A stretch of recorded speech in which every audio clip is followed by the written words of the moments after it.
susundin kong kagustuhan ni Bawana, makakalaya na ang Paladino. Paano si Lara? Itong gintong ito, gusto ko ipadala sa kanya kung saan man siya naroroon. Sana kahit papano, matulungan natin ang babae nagputol ng sumpa. Meron akong hinandang magandang laro para sa kanya. Kaya hihintayin ko ang pagsugod ni Almiro bago ko tuluyang patayin sa kanyang harapan ang pinakamamahal niyang ama.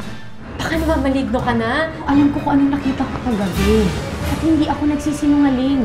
Ang lalaking ito ang nagpasa sa iyo ng sumpa na laan para sa kanya. Siya ang ugat ng iyong pagdurusa. Siya ang may kasalanan ng lahat.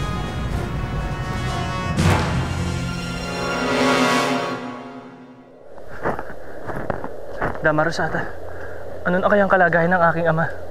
Sigurado akong labis na siyang sinasaktan ni Bawana. Kailangan matulungan ko siya. Pero hindi ko alam kung paano. Gusto mo ba talagang mabawi ang iyong ama kay Bawana? May alam akong lihim na daan papunta sa kanyang kuta. Sigurado ka ba sa sinasabi mo, Guargo?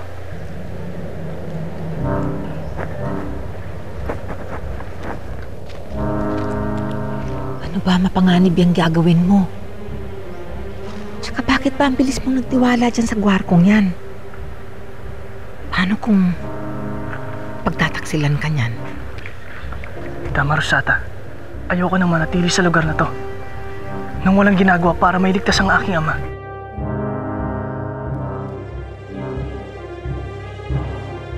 Guargo, matutulungan mo ba ako?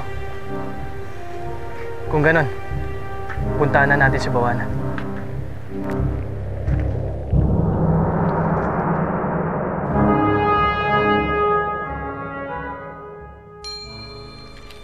Hindi ako naniniwala na sinalin sa iyo ni Almiro ang sumpa, Lara.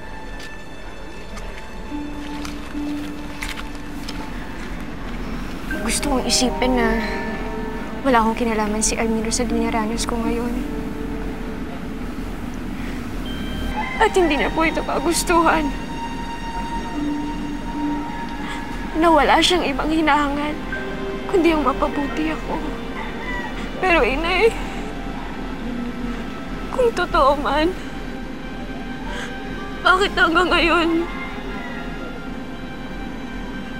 hindi niya pa ako binabalikan kung talagang mahalaga ako sa kanya? Dapat ipinalawanag niya sa akin ang lahat. At dapat hindi niya ako iniwan ng ganito. Siguro nga ho, tama ho si Minnie. Baka nga ho, inilipat niya na ang sumpa niya sa akin. At ginamit niya lang ho ako. At hindi na ho ako minahal. Lara. Lara.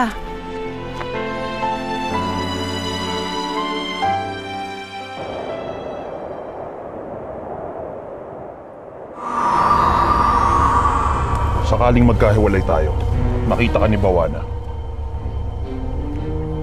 Gamitin mo to.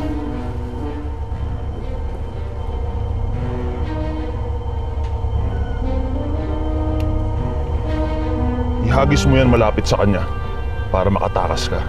Salamat, Guargo. Salamat at ginagawa mo to. Tayo na.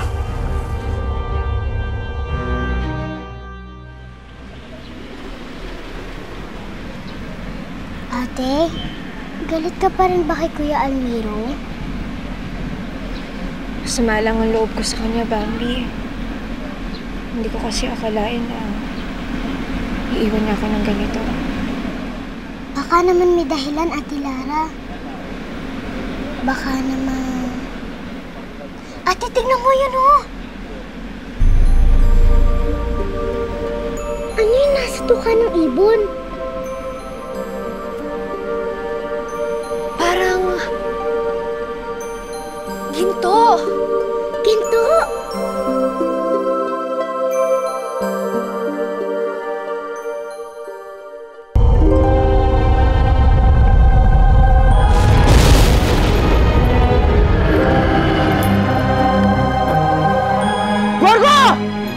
Kanina pa kita hinihintay, Almiro. Alam kong ito ang pakay mo. ang iyong ama. Pwes, pagbibigyan kita, palalayain ko siya.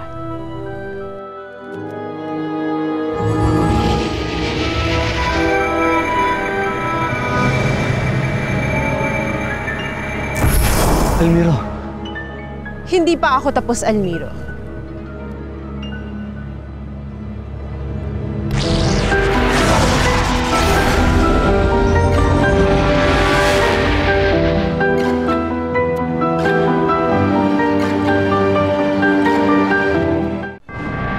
Ngayon natin malalaman kung gaano mo kakilala ang iyong ama. Tulungan mo ako, Almiro.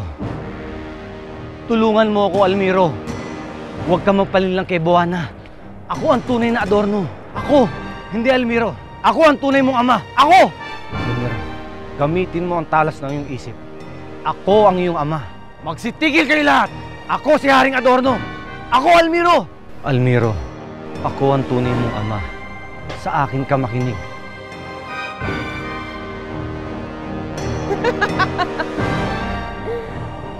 Pero bibigyan kita ng sapat na pagkakataon para matukoy kung sino ang totoo mong ama.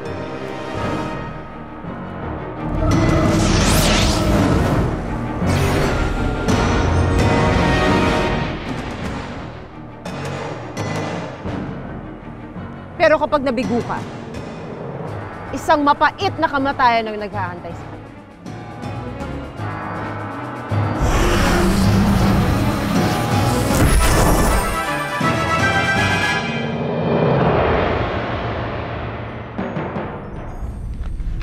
Ate, ginto nga yata yung nastuka ng ibon. At parang gusto niya ibigay sa atin. Hindi siya si Lara. Maganda ang Lara na pinakita sa akin ni Alexi. Iba ang mukha ng babaeng to. Pangit! Uy, ibon, sandali! Sayang. Nakakita na ba kayo nito? Kasi ako nakakita na ako sa magazine yan. Para ring oven yan, oven. Microwave oven yan, Nay. Ah, yung ba tawag doon? O, alam mo gamitin? Hindi eh. Kaya lang alam mo dapat kanina, tatanong ko sa mga maid, pero kaya lang, Teka. nahihiya ako eh. Ako. Kaya ko to eh. Ha? Matalino ako, teka lang. Talaga? Seryoso ka? Uy, wag na, baka sumabog. Hindi, teka lang, kalmado lang. Ay,